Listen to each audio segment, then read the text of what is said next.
नमस्कार, स्वागत है आप सभी का उत्तर प्रदेश के हमारे से बुलेटिन में। आपके साथ मैं अंजलि झा। तो चलिए बुलेटिन की शुरुआत करते हैं खबरों से। उत्तर प्रदेश के मुख्यमंत्री योगी आदित्यनाथ 5 जून को अपना 53वां जन्मदिन अयोध्या में मनाएंगे। वहीं इस खास मौके पर वे राम मंदिर और हनुमानगढ़ी में दर्शन पूजन करेंगे और प्रदेश की सुख समृद्धि के लिए विशेष आरती करेंगे। साथ ही वे रामलला के दरबार और अन्य जो 7 देव विग्रहों की प्राण प्रतिष्ठा से जुड़े हुए समारोह में भी भाग लेंगे। मुख्यमंत्री इस दिन विश्व पर्यावरण दिवस के उपलक्ष्य में पौधारोपण कर पर्यावरण संरक्षण का संदेश भी देंगे। वहीं साथ ही सीएम योगी का अयोध्या से गहरा जुड़ाव है। यहाँ विकास कार्यों की समीक्षा और धार्मिक आयोजनों में वे अक्सर शामिल होते हैं। इस बार का अयोध्या दौरा उनके लिए खास होगा क्योंकि इस दिन उनका जन्मदिन भी है। मुख्यमंत्री के आगमन और जन्मदिन को लेकर के अयोध्या प्रशासन ने जोर शोर से तैयारियां शुरू कर दी है। डीएम निखिल टीकाराम पुण्य की निगरानी में विभिन्न तैयारी की जा रही है। वहीं साथ ही साथ विभिन्न जो विभाग है उसके सहयोग से कार्यक्रम की रूपरेखा बनाई गई है। प्रस्तावित कार्यक्रमों की जानकारी मुख्यमंत्री कार्यालय को भी भेजी गई है।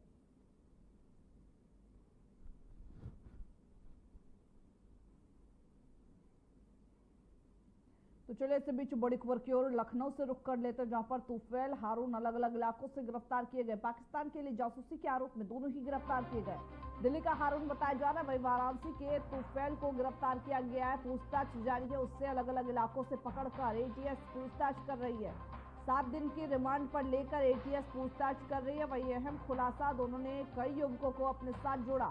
आईएसआई ने लखनऊ कई शहरों में जासूसी नेटवर्क खड़ा किया। कानपुर, अलीगढ़, मुरादाबाद समेत कई शहरों में नेटवर्क खड़ा किया। वही साथ ही सोशल मीडिया के जरिए इन युवाओं का इस्तेमाल किया जा रहा है। एटीएस जासूसी नेटवर्क से जुड़े युवाओं की तलाशी में पुलिस जुटी हुई है। तो बड़ी खबर आपको बता रहे, जहां पर 2 और जासूस गिरफ्तार किए गए जो पाकिस्तान के लिए जासूसी का काम करते थे। एक दिल्ली से तो एक जहां कई जगहों से जो जासूस है वो गिरफ्तार किए गए। एटीएस जासूसी नेटवर्क से जुड़े युवाओं की हालांकि तलाश अभी भी जारी है। उत्तर प्रदेश में नए पुलिस महानिदेशक डीजीपी की नियुक्ति के बीच बहुजन समाज पार्टी के प्रमुख मायावती ने राज्य की कानून व्यवस्था को लेकर गंभीर चिंता जताई। उन्होंने सोशल मीडिया पर पोस्ट करते हुए कहा, वर्तमान हालात इस बात की पुष्टि करते हैं, प्रदेश में कानून का शासन पूरी तरीके से स्थापित नहीं हो सका। मायावती ने आरोप लगाया कि प्रदेश में सामंती सोच, आपराधिक तत्वों और अराजक शक्तियों का वर्चस्व बना हुआ है। उन्होंने कहा कि राज्य में लगातार हिंसा, अन्याय और जो अत्याचार की घटनाएं हैं वो सामने आ रही हैं, जिससे साफ जाहिर होता है कि यहाँ कानून का राज नहीं है।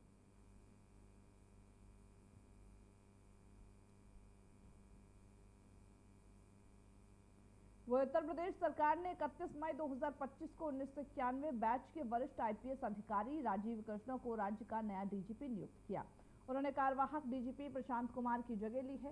राजीव कृष्णन वर्तमान में डीजी विजिलेंस और पुलिस भर्ती बोर्ड के अध्यक्ष के रूप में कार्यरत है और इन अतिरिक्त जिम्मेदारियों को भी बनाए रखेंगे।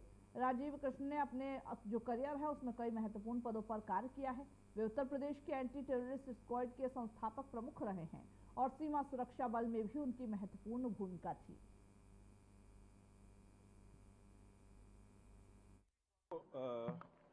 पीसी में सबके साथ ब्रीफ किया जाएगा। पीसी ऑर्गेनाइज करेंगे। हाँ, चार्ज ले लिया है और सर 2 मिनट सर। नहीं, अभी नहीं, चार्ज मैंने ले लिया है। इसको आराम से पीसी में बैठेंगे और पूरी सभी जो बातें आपसे डिस्कस करेंगे। समाजवादी पार्टी की सांसद प्रिया सरोज और भारतीय क्रिकेटर रिंकू की शादी का तारीख का ऐलान हो चुका है। 8 जून को लखनऊ में प्रिया और रिंकू की सगाई है, तो वह वाराणसी में दोनों ही 18 नवंबर को शादी के बंधन में बंधेंगे। यह शादी वाराणसी के होटल ताज से होगी। जाहिर है कि प्रिया सरोज और रिंकू सिंह की शादी की खबरों से क्रिकेट फैंस में खुशी की लहर है, तो वही राजनीति के गलियारों में भी लोग प्रिया सरोज को बधाई दे रहे हैं। दोनों की शादी में क्रिकेट के बड़े सितारे तो दिखेंगे ही, साथ ही राजनीतिक जगत के बड़े नेता, फिल्मी हस्तियां और उद्योगपति भी इस खुशी में शामिल होंगे। प्रिया सरोज और रिंकू सिंह की शादी की बात इस साल के जनवरी महीने में ही हो गई थी।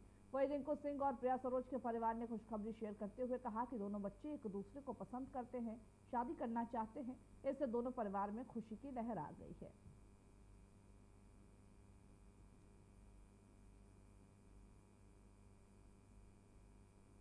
वो यूपी के गोरखपुर में चिड़ियाघर में बर्ड फ्लू से 5 जानवरों की मौत के बाद अब महानगर में बर्ड फ्लू की आहट से हड़कंप मच गया। 4 चिकन शॉप और चिड़ियाघर में सैंपल जो पॉजिटिव पाए जाने के बाद चिकन शॉप को 21 दिनों के लिए बंद करने के निर्देश दिए गए। अधिकारियों ने दुकानों पर पहुंचकर मुर्गों का जो टेस्ट है वो करवाया, वहीं साथ सैनिटाइज भी करवाते हुए नजर आए हैं। महानगर के सभी चिकन शॉप संचालकों को एहतियात बरतने के निर्देश दिए गए। शहरवासियों में किसी भी तरीके की अफवाह से बचने के लिए कहा गया। गोरखपुर महानगर के झुंगिया बाजार चिकन विक्रेता, एल्यूमिनियम फैक्ट्री, हड़वा फाटक चिकन विक्रेता, तारामंडल चिकन विक्रेता समेत जो खान प्राणी के जो सैंपल्स थे वो पॉजिटिव पाए गए और इन सैंपल को 20 मई को नगर निगम के स्वास्थ्य विभाग की टीम ने कलेक्ट किया था। इनमें कुछ सैंपल एवियन इन्फ्लुएंजा जो कि H5N1 और साथ ही H9N2 पॉजिटिव मिले हैं। इसके बाद से मुर्गा बेचने वाले दुकानदारों के चेहरे पर भी मायूसी छा गई है। उन्होंने बताया कि अधिकारियों ने मुर्गे को मारने के लिए बाद से उसे साथ ले गए। रोज कमाने खाने और इस रोजगार से जुड़े छोटे तबके के लोगों को दिक्कतों का सामना करना पड़ेगा।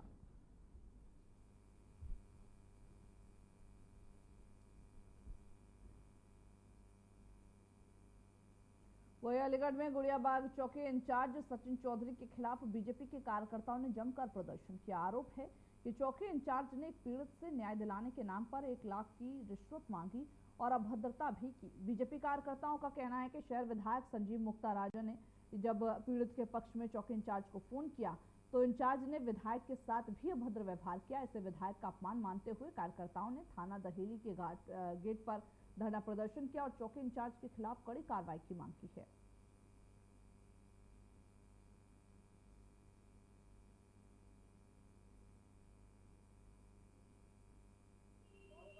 मामला क्या है, थाने आए थे, क्या वजह है?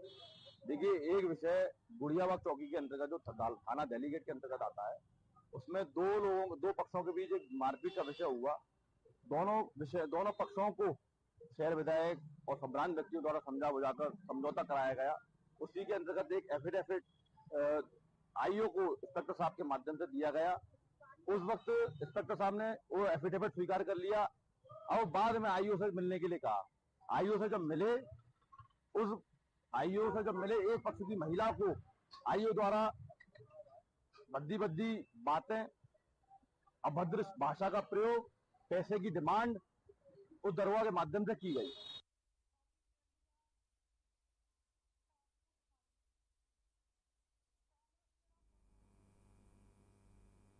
वही अलीगढ़ मुस्लिम यूनिवर्सिटी के छात्र अपनी मांगों को लेकर यूनिवर्सिटी की गेट पर धरना प्रदर्शन कर रहे हैं। इस प्रदर्शन में पॉलीमर के प्रोडक्शन और प्रेजेंट जो गार्डनिंग है उसके सहित कई विभाग के स्टूडेंट शामिल हैं।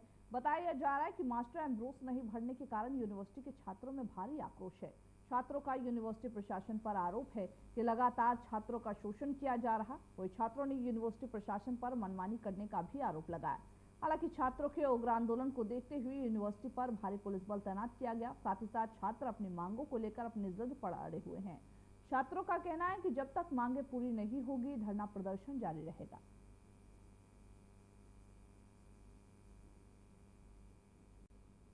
देखिए, बाबे सैयद को गेट को हमने आज तमाम कम्युनिटी कॉलेज के जितने भी स्टूडेंट हैं, प्रोडक्शन के, पॉलीमर के और प्रेजेंट डिजाइनिंग के, लगभग 400-500 स्टूडेंट्स हैं जो ये कोर्स, आप लोगों के पहले भी संज्ञान में ये बात आई होगी कि देश के प्रधानमंत्री ने इस कोर्स को चालू किया था और पता नहीं क्यों बीच में इन लोगों ने इस चाल को लंगड़ा कर दिया।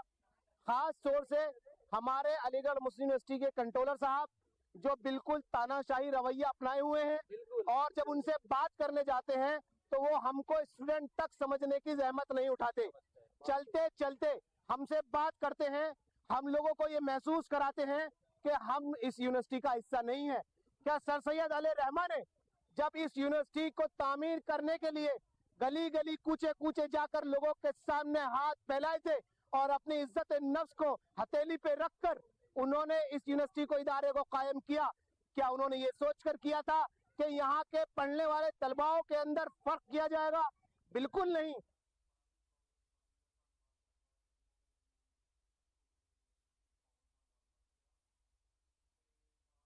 खबर अलीगढ़ से, जहां पर दबंगों का कहर देखने को मिल रहा है। एक युवक के साथ दबंगों ने जमकर मारपीट की है, जिसका वीडियो सोशल मीडिया पर वायरल हो रहा। वही बताया भी जा रहा है कि पुरानी रंजिश की वजह से मारपीट का मामला सामने आया है, जहां वीडियो में ये देखा जा रहा है कि कैसे एक युवक पर कई युवक थप्पड़ों की बरसात करते नजर आ रहे हैं। ये पूरी घटना थाना इगलास इलाके के इगलास कस्बे की बताई जा रही।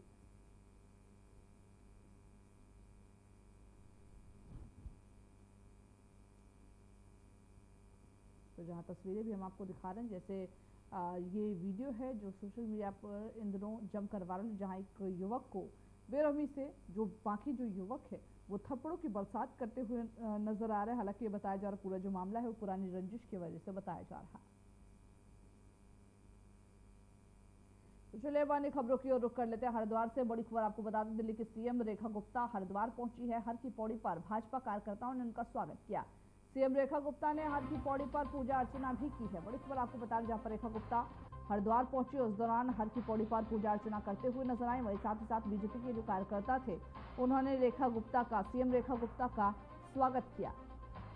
तो आज हरिद्वार के दौरे पर दिल्ली की सीएम रेखा गुप्ता थी और इस दौरान ही हर की पौड़ी में पूजन अर्चन करते नजर आए और बीजेपी कार्यकर्ता वहां पर मौजूद रहे। ऑल इंडिया मजलिस इत्तेहादुल मुस्लिमीन के प्रमुख और सांसद असदुद्दीन ओवैसी ने अल्जीयर्स में आयोजित एक अंतर्राष्ट्रीय सम्मेलन के दौरान आतंकवाद और दक्षिण एशिया की स्थिति को लेकर बड़ा बयान दिया। उन्होंने पाकिस्तान पर सख्त रुख अपनाने की जो वकालत करते हुए कहा कि आतंकवाद के मुख्य प्रायोजक पर नियंत्रण करना वैश्विक शांति के लिए आवश्यक है। ओवैसी ने कहा, यह केवल दक्षिण एशिया का सवाल नहीं है, हम दुनिया की चौथी सबसे बड़ी अर्थव्यवस्था है। क्या होगा अगर यह सारा नरसंहार दक्षिण एशिया के विभिन्न हिस्सों में फैल जाए? नहीं, ऐसा नहीं होना चाहिए। It's not only a question of South Asia. When we are the fourth largest economy, what will happen? Do you want all these carnage to spread to different parts of South Asia? No.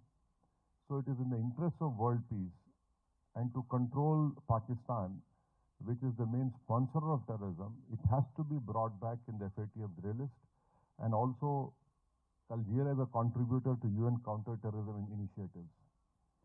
And it is promoting guidelines on terror finance.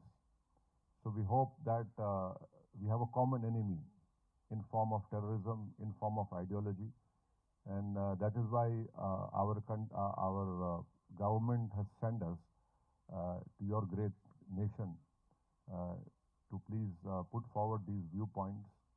And I'm sure that when the time comes, your leadership will rise to the occasion and bring back Pakistan and FATF. And also you have seen that India has been a great supporter of Algeria, and we continue to support Algeria. Bilateral trade is good. But the important point which all of us have come, despite being from different political backgrounds, despite being completely opposed to each other in India, we have come here to put forward our viewpoint so that the Algerian political leadership would appreciate, understand, and help India in bringing Pakistan back in FATF grey list.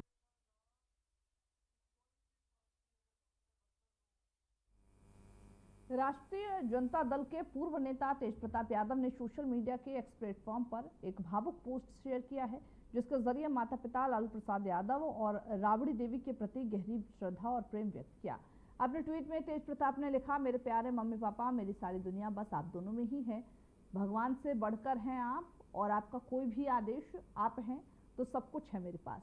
मुझे सिर्फ आपका विश्वास और प्यार चाहिए, न कि कुछ और। उन्होंने आगे लिखा कि पापा आप नहीं होते तो ना ये पार्टी होती, ना मेरे साथ राजनीति करने वाले कुछ जयचंद जैसे लालची लोग होते। बस मम्मी पापा आप दोनों स्वस्थ और खुश रहिए। तेज प्रताप का यह ट्वीट न केवल उनके पारिवारिक जुड़ाव को दर्शाता है, बल्कि पार्टी की अंदरूनी हलचलों की ओर भी संकेत करता नजर आ रहा है।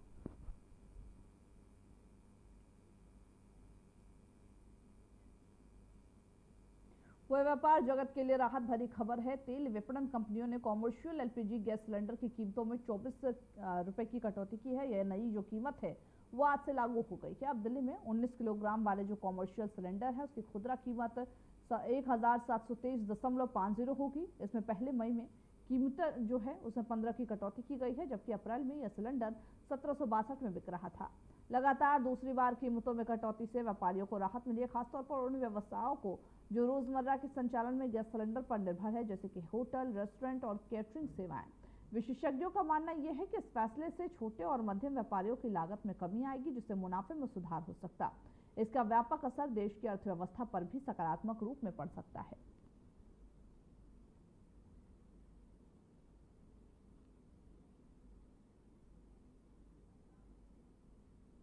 राजधानी दिल्ली के प्रतिष्ठित सर गंगाराम अस्पताल में डिजास्टर मॉक ड्रिल का आयोजन किया गया। इस अभ्यास का जो उद्देश्य है वो आपातकालीन परिस्थितियों में त्वरित प्रतिक्रिया देने की अस्पताल की तैयारियों को परखना और सुधारना था। मॉक ड्रिल के दौरान आपदा जैसी स्थिति का कृत्रिम वातावरण तैयार किया गया, जिसमें घायल मरीजों को तत्काल प्राथमिक उपचार, इमरजेंसी सेवाओं का समन्वय और अस्पताल स्टाफ की भूमिका का आकलन किया गया।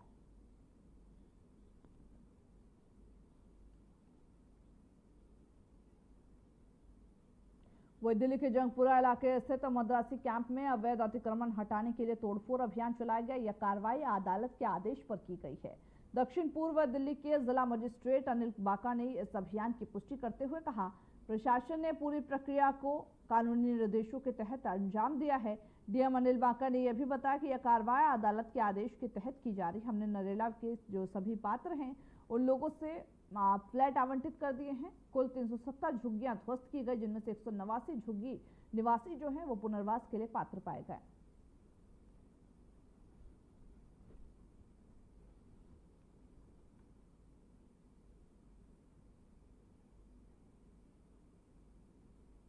माफिया डॉन मुख्तार अंसारी के बेटे और मऊ सदर से विधायक अब्बास अंसारी को नफरत फैलाने वाली जुबान का फल आखिर मिल ही गया। 2 साल की सजा जहां अब्बास अंसारी को हेट स्पीच मामले में मऊ की एमपी एमएलए कोर्ट ने दोषी पाया, उन्हें 2 साल की सजा और मंसूर अंसारी को 6 महीने की सजा मिली है।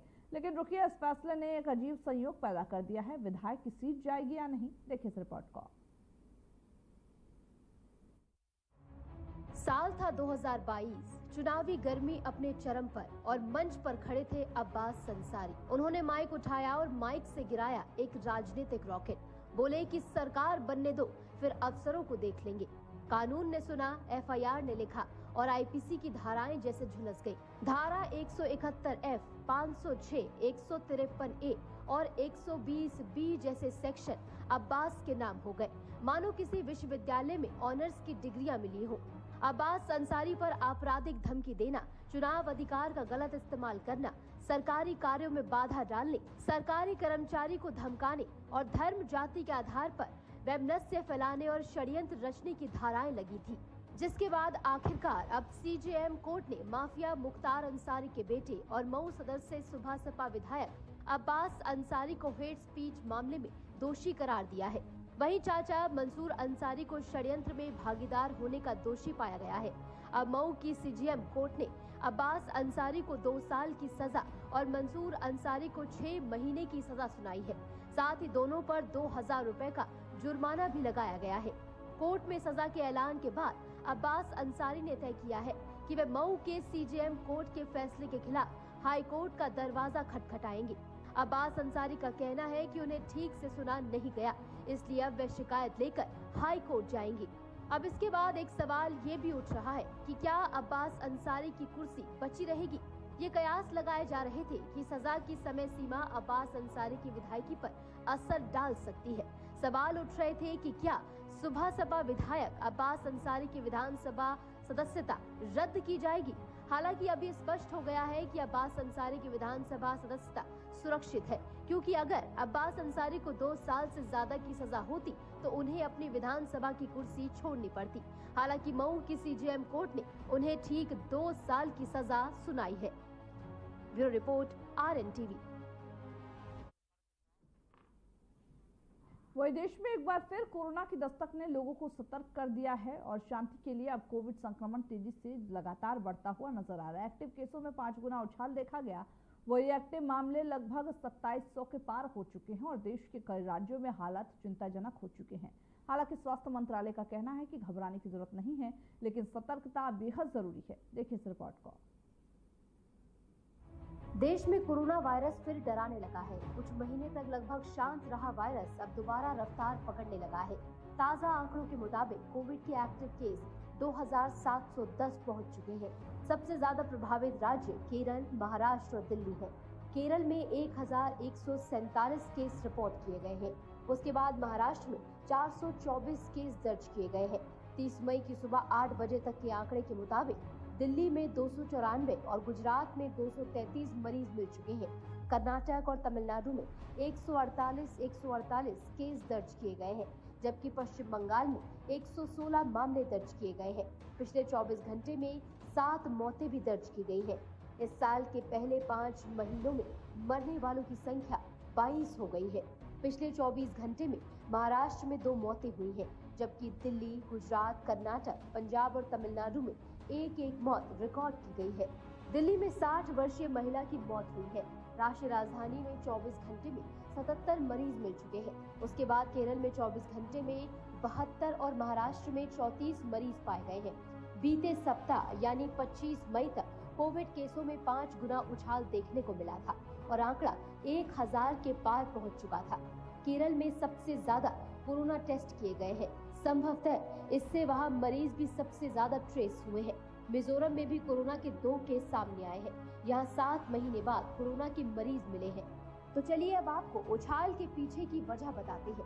माना जा रहा है कि ओमिक्रॉन के 2 नए सब वेरिएंट JF7 और NB.1.8.1 ने टेंशन बढ़ाई है। कोरोना केसेस में अचानक हुई इस वृद्धि के लिए इन्हीं 2 वेरिएंट्स को जिम्मेदार बताया जा रहा है। हालांकि JN.1 अभी भी प्रमुख वेरिएंट बना हुआ है। अब तक विश्व स्वास्थ्य संगठन यानी कि WHO ने LF.7 या NB.1.8.1 को चिंताजनक वेरिएंट के रूप में क्वालिफाइड नहीं किया है। हालांकि स्वास्थ्य मंत्रालय ने कहा है कि कोरोना के अधिकांश मामले हल्के हैं और घबराने की कोई भी जरूरत फिलहाल नहीं है। एक्सपर्ट्स ने सुझाव दिया है कि नए वेरिएंट में कुछ हद तक प्रतिरक्षा से बचने की क्षमता हो सकती है, लेकिन इस बात का कोई सबूत नहीं है कि वे लंबे समय तक गंभीर संक्रमण का कारण बन सकते हैं। इसके लक्षण काफी हद तक सामान्य फ्लू जैसे ही हैं। कुछ लक्षणों में बुखार, नाक बहना, गले में खराश, सिर दर्द और थकावट शामिल है। कई राज्यों ने अस्पतालों को bed, oxygen cylinder, testing kit और वैक्सीन की उपलब्धता बनाए रखने के निर्देश दिए हैं। बुजुर्गों और पहले से बीमार लोगों को भीड़-भाड़ वाले इलाकों में जाते समय मास्क पहनने की सलाह दी जा रही है। कोरोना से बचाव के लिए सिर्फ मास्क और दूरी ही नहीं, शरीर की रोग प्रतिरोधक क्षमता यानी कि इम्यूनिटी को भी मजबूत रखना बेहद जरूरी है। इसके लिए कुछ आसान लेकिन असरदार उपायों को अपनाएं। हर दिन कम से कम 30 मिनट तक वॉक या योग करें। विटामिन सी युक्त फल जैसे कि संतरा, आंवला और नींबू को अपनी डाइट में शामिल करें। हल्दी वाला दूध और गुनगुना पानी पीने की आदत डालें। नींद पूरी लें, कम से कम 7 से 8 घंटे की नींद लें। तनाव से बचें, ध्यान यानी मेडिटेशन करें। धूम्रपान और शराब से दूरी बनाए रखें। स्वस्थ शरीर ही कोरोना से लड़ने का सबसे मजबूत हथियार है, क्योंकि फिलहाल कोरोना की रफ्तार भले ही पहले जैसी नहीं है, लेकिन लापरवाही भारी पड़ सकती है। विशेषज्ञ भी साफ कह रहे हैं कि मास्क पहनना, सोशल डिस्टेंसिंग और हाथों की सफाई अब भी जरूरी है। अभी डरने की नहीं, सतर्क रहने की जरूरत है। Bureau report, RNTV। चलिए खबरों के हमारे इस बुलेटिन में बस इतना ही। मुझे दीजिए इजाजत। नमस्कार।